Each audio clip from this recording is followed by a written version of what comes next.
Attention listeners, AfterSight's annual hike is coming up on July 27th. It was a really good experience for me. Visit aftersight.org/hike and become an audio trekker today. That hike today gave me so much courage.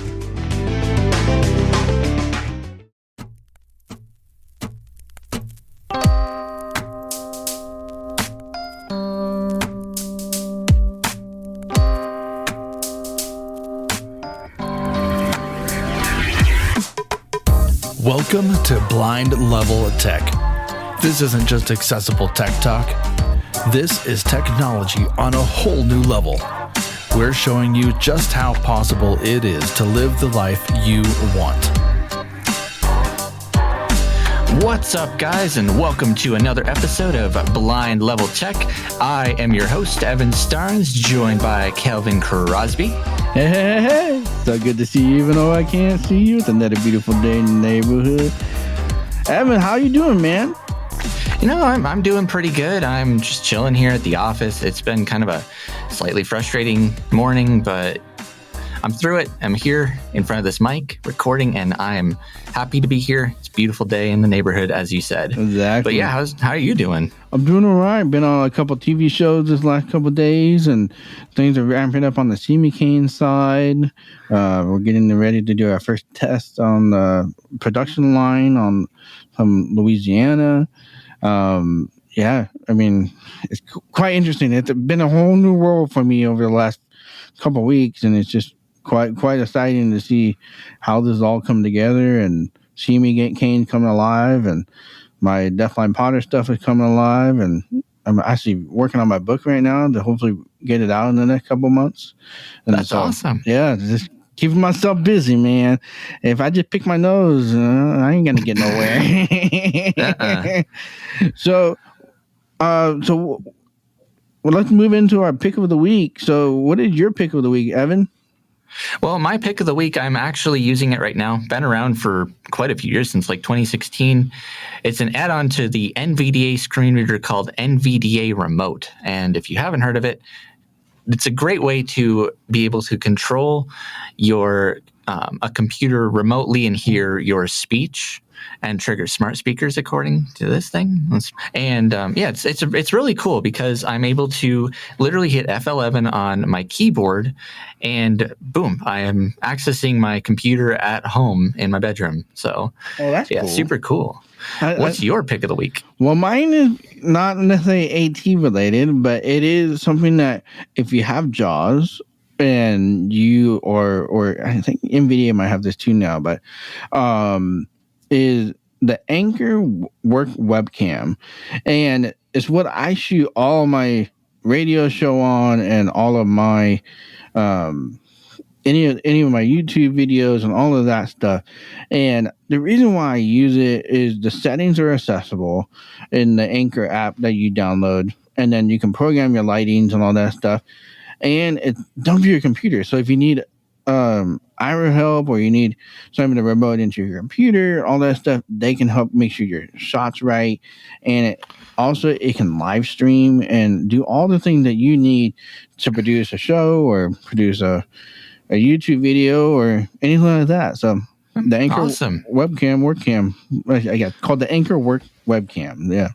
So absolutely. No wonder they get such a good rap. And well, speaking of Aira, Kelvin, I know you've got your own business, The Blind Potter. You make your own pottery, but you use Aira. You're an Aira explorer. So how do you use Aira to help you with run your business? Yeah. So, I mean, when we dive into Aira, let's think about originally when Aira came out, and I've been an Aira explorer since the early days when they had the Google Glass and you had to have your they had an old Aira phone or a hotspot. Yeah, you had to have a hotspot and then connect it to your phone, and yeah, it was quite the journey on that one.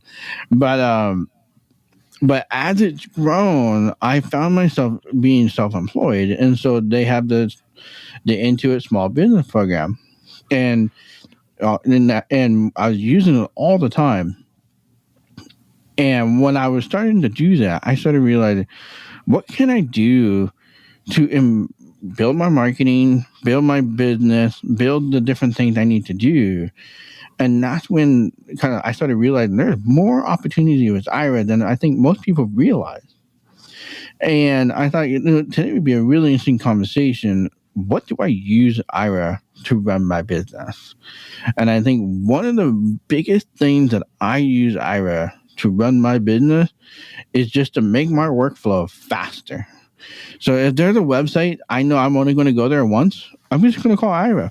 Say, hey, can you help me buy these LED cobs that I need to put in the CME canes? Because I'm not going to come back to this website. So let's make this fast. I don't have to learn it. I don't have to do any short keys. And I'm done. I purchased it. Move on with life.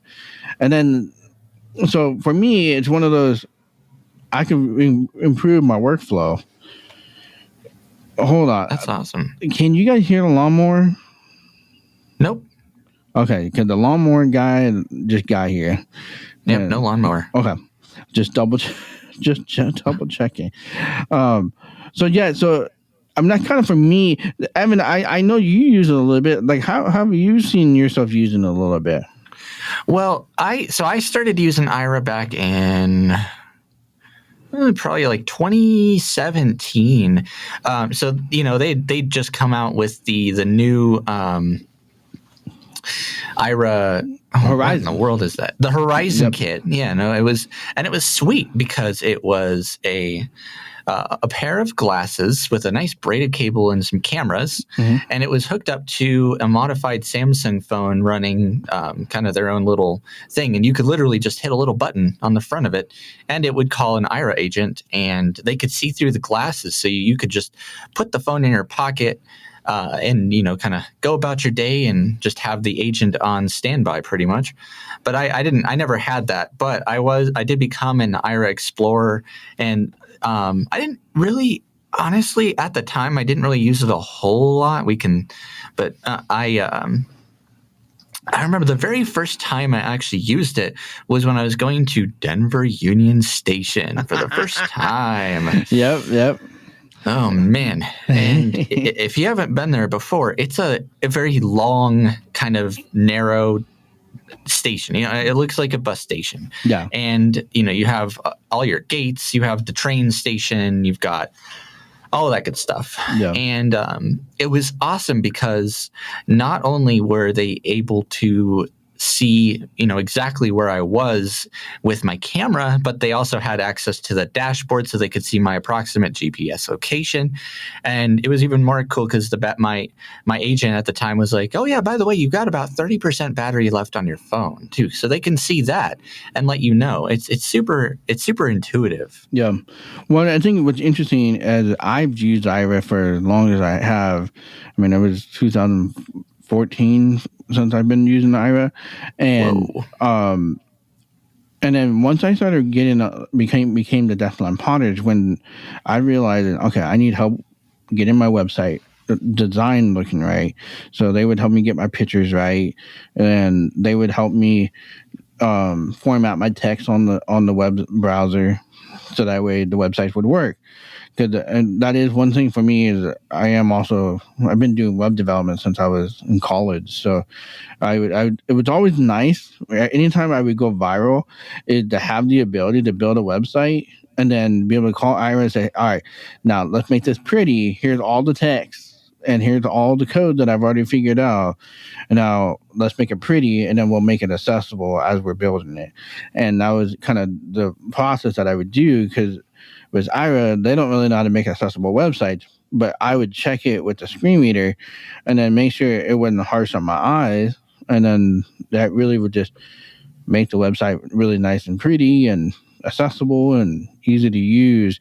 And another thing that I really find really interesting using Aira is going into new environments, like you talked about, Evan, is taking Aira and you really only need it once or twice, maybe 3 times, to learn a new environment. Because then, especially if you're using a cane, I found this is a little bit more harder with a guide dog. And when the first few years of using Aira, I had a guide dog, and I tell you, that dog wants to do one thing, and Aira's telling you to do another, and they're a conflict. So, Yeah. and so I found myself, I'll never forget the day I bruised my shin so bad. My dog went left and I was trying to go right because Ira was telling me to go right, but my dog went left and I didn't follow the dog. So I ran right into the bench. It was brutal. Ouch. And so, Sounds like as a whole, like I learned the new environments, and like for example, I was in Louisiana a couple of weeks ago, and by myself, and I was like, I don't want to. I just need to learn. So we would just walk around the hotel and learn where everything was. I felt where the different carpets are, and the tiles, and the sounds, and all the different things, so I could just do it on my own the next time, and I nailed it. And so I think those are some of the key things behind it. And what's really cool now is that you can start watching sports with it. So if you want to, yeah, That's cool. So there's different state, what do you call it, ballparks that you can go to that have free access locations. Yeah, so you can go there and watch some sports, and obviously you can do shopping with it. You can do banking. Oh, yeah. So. Yeah. So that's kind of the nice thing about Aira too, because they've for the longest time, at least since I've been an explorer, they've had these access locations, and it could be anything from airports to they had like AT&T stores specifically, and oh man, I was trying to get them to do Best Buy because I know it would be dangerous. But yeah, it's really cool because you can, if depending on the location, you can go and use Aira completely free of charge. So yeah, it's super cool. And they've gone through some transitions. They went from the old Aira to now the Aira Explorer app. Yep. And it had some updates with it. I've talked to Troy a few times, and I said, hey man, come on. I like your old app a little bit better, but there are some good things about the new app, though. Really good things, in fact. So let's kind of go down that path about. Well, no, because go ahead. Well, okay, no, really good things, in fact, because a couple weeks ago, I opened up my Aira app and I found a new tab at the bottom, and it piqued my curiosity. And it was really cool, and it was called Access AI. And so I looked into it, and I found out that Aira has rolled out a new beta called Access AI that you can any Aira explorer, even if you're on a free account, you can sign up for this beta. You just got to fill out a little form with some a little bit of personal info about yourself and how you plan to use it, and then they will give you access to this AI feature. So yeah, Calvin, can you tell us a little bit about AI? Have you gotten a chance to play with that feature? I personally have not played with it yet, but I know I know a lot of people at Aira. I'm actually a video maker for them, so that's cool. And so, but one of the things that I fully understand, like, it's the speed behind their version of AI, unlike like some of the other apps that are out there, like Envision and CNAI and some of those others. Like it's just quick, fast, and it's got stuff that behind it of making it more user friendly. So when you're on the go and you need to get that data, you're not sitting there for a minute or two to get there. I know you're using it, and is this true? This is what I've been told. So is this true to you? Oh, it's true. I actually did. I signed up for the beta probably a little over a month ago, and I got access to it about a little more than a week later. And yeah, I've been playing around with it, and it's got a lot of cool features and differences that honestly that actually do set it apart from other competitors. Well, what would you say is some of the use cases that you're finding yourself using the AI over just using a human being? Honestly, if I want to just get really quick descriptions of something, like if I want to see what the temperature is set to on my thermostat, for instance, I can just go up and open the Aira app and click Explore, and then in the Explorer screen, you actually have, you've got a few different controls that You can upload photos from your phone's gallery and have them retroactively described. You can just do kind of a quick capture and send. And the nice thing is, it will know if it'll know if it needs to use the flash or not. It'll focus it and then take the picture. Or you can actually do this interesting thing called detailed capture and send. So that one will basically allow you to take the picture, but I think you can actually ask like a lead up question first to prompt the AI to describe something very specific. If you know what you're taking a picture of, you don't have to take the picture first and then ask the question later. So are you asking the question by voice or are you asking the question by text? It's text. It's like it's a little text box. It looks like an SMS kind of thing. Mm-hmm. But what was super impressive though that I found was the speed of it. Yeah. I'm used to most AI description apps that I've used. Actually, no, pretty much all other AI description apps that I've used, it takes anywhere from 15 seconds to even a full minute sometimes to come back at you with a description. But this thing, I took the picture and maybe a little more than 10 seconds later, I had a great detailed description of it. Mm-hmm. And what's interesting is in the early days of Aira, they were working on an AI system that would do kind of what Envision did and so forth, and they took it away, and now what's interesting is they brought it back, and it seemed like from what you're explaining, it's coming back really a lot better than some of the competitors out there, and I'm finding this really interesting because it's truly like Aira has always been one of those companies that they thought out of the box and they figured out how to make it work, and now they're bringing in things that are already in existence, and then they make it work with their system. And I'd be curious to see, like, are they going to bring a kind of a combo where you get a description and you're like, I'm not sure if that's correct, and then it gives you an opportunity to ask the human, and then on the other side of it, a human can say, "Yep, this is actually what you're seeing," or "No, this isn't what you're seeing," and they can type out what the response is, or they say, "You want to call? You want to text?" or something like that. And so I could see that being a really helpful situation, especially if you want to be more quick and efficient, and they have somebody available to pull that off. Yeah, and I think they actually have that kind of as like a feature. I know sometimes the AI response will actually if it can't provide certain information, it will actually recommend that you call an Aira agent. Yeah. But there is a button in the in that same window that just says call an Aira agent. Now I don't know if and this could be something to consider adding. I don't know if the agent will have access to the existing photos that you've already taken or not. Mm-hmm. That is the one thing I haven't figured out. So that is an interesting question. If you're doing in the app, so there's a couple of things behind the Aira. So if you take a picture inside the app, then yes, it will be on their server. So and it'll be in your Google Drive area. Your Aira Drive effectively is what it is. Your gallery. Yeah. And so you it'll be there. Like anytime I take pictures or whatever, I can either choose to email it to myself or by the way, did you know that all the pictures on my website at deafblindpotter.com is all shot by Aira and edited by me talking with Aira to make it work?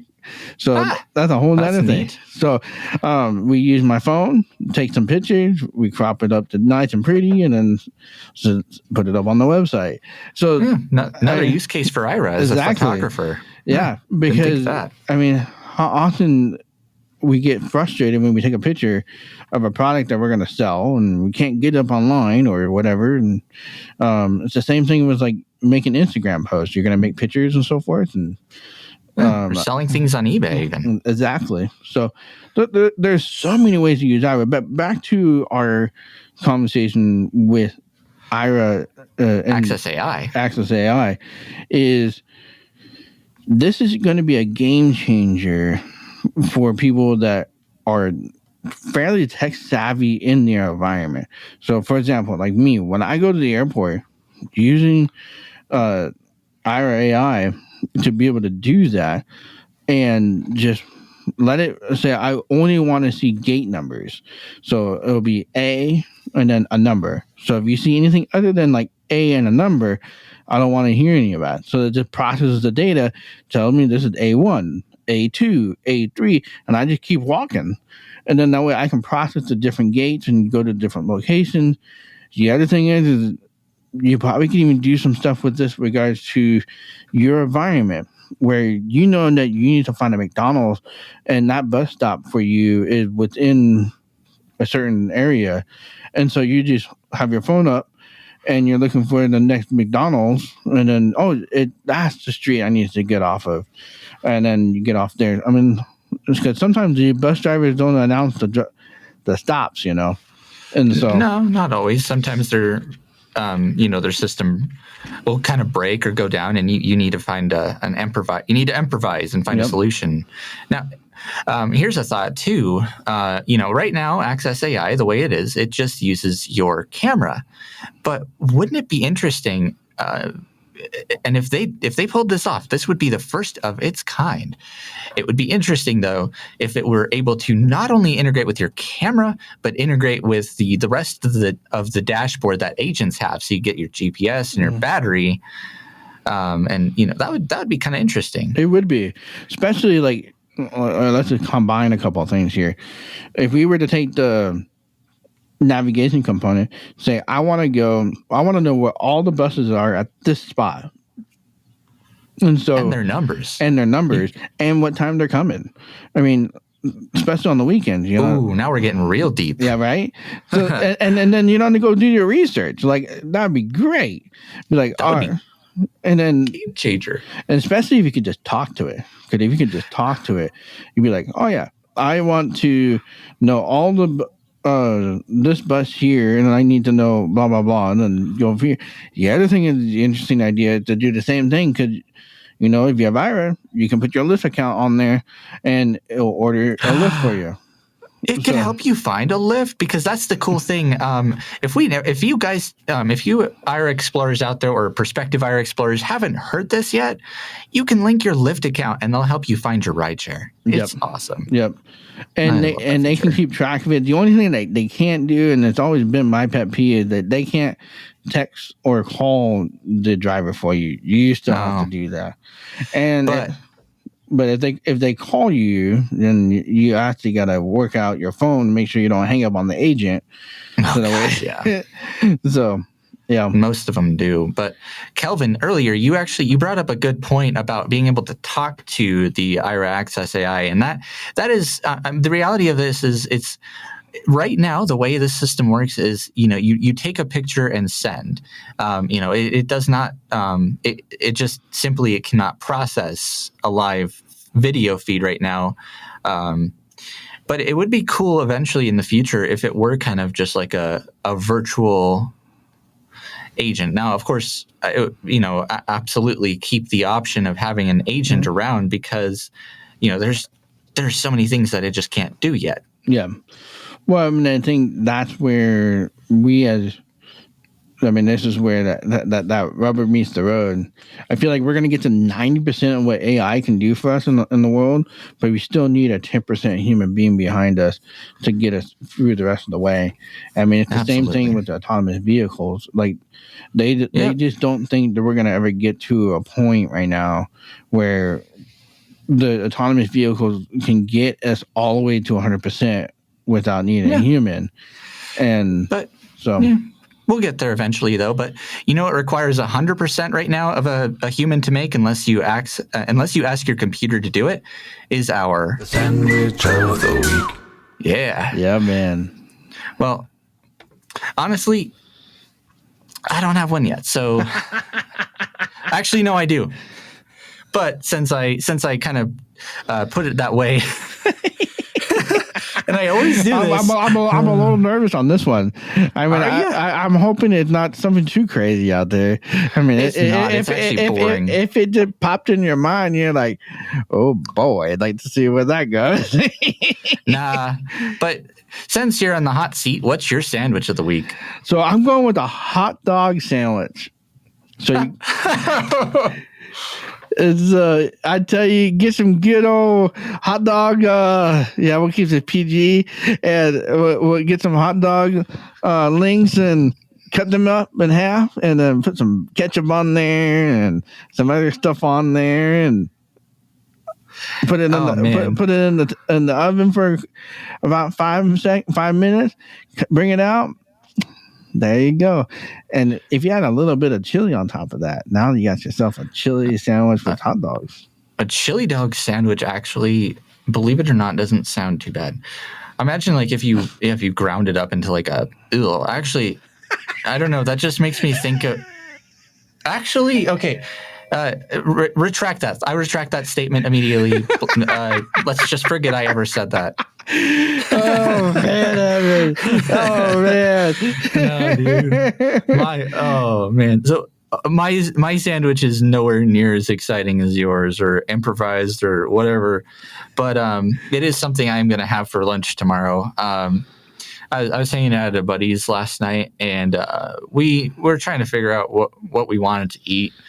And I wanted sandwiches, but I didn't want to get Chiba Hut. As much as I love them, they're kind of expensive. Yep. So we went with Subway, and pretty much any time I've had Subway, I've always gotten a cold cut because it's just what I'm used to. Yep. But I got a buffalo chicken, and it is freaking delicious. So was it $5? $5 foot long? $5 foot long. No, it was not a $5 foot long. Actually, it was an expensive foot long, kind of more than $5. I don't know, but I took a lot of the stuff off it because I really just wanted like really saucy chicken and bread and cheese, and it was great. And I have another half, so I don't have to make lunch tomorrow. So all right, well, that's the way to go about it, man. Absolutely. Well, Access AI is definitely a really cool new innovation, and I really am excited to kind of see where it goes, in the future. And eventually, I do have the feeling we are going to see more innovations with. We're definitely going to see more innovations with it, but eventually, probably a live agent, hopefully access to the GPS and battery data. But yeah, Kelvin, what do you kind of hope to see from Access AI in the future? Yeah, I mean, I think for me, I want to see it become available in real time. And I think some other thing is be able to give voice to it, so I can talk to it as we are moving along through things. It's going to take some serious processing power, and I think the new iPhones coming out, I think we're going to have that ability, but it's still, I think we're not quite there yet technically with regards to technology to be able to be fast enough on board to be able to do all that stuff. So we'll see. Yeah, we're getting close. And now I don't want to go too deeply down this rabbit hole. In fact, I'm going to just dance around it. But imagine being able to choose your agent. Like, if I could have like the airport described by like a surfer dude, like, dude, you're totally standing in the middle of this like big airport and there's all these people around and it looks like somebody's coming up behind you and is about to like grab you and stuff. Yeah, that would be kind of funny. Oh man, you got me to snort out there. Oh man. I mean, we should stop. All right, man. I got bad ideas in my mind. It's fun to go down this rabbit hole already. But yeah. So we all hope you enjoyed listening to this humorous episode, and it's definitely a lot of laughs in today's recording for sure. But for sure, absolutely. Well, as a reminder to everybody, our AfterSight Audio Trekkers hike is coming up in July 27th at the Myers Gulch Trailhead on Flagstaff Road. And you can register for that at aftersight.org/hike. And if you're sighted, you'd like to volunteer to be a guide or whatever it might be, you can also register for that as well. And if you got feedback for any of our podcast hosts or any of our shows, always feel free to email feedback@aftersight.org or ring 720-712-8856. With that being said, I'm Evan Starnes. This is Kelvin Crosby. Plug in. And we'll see you next week.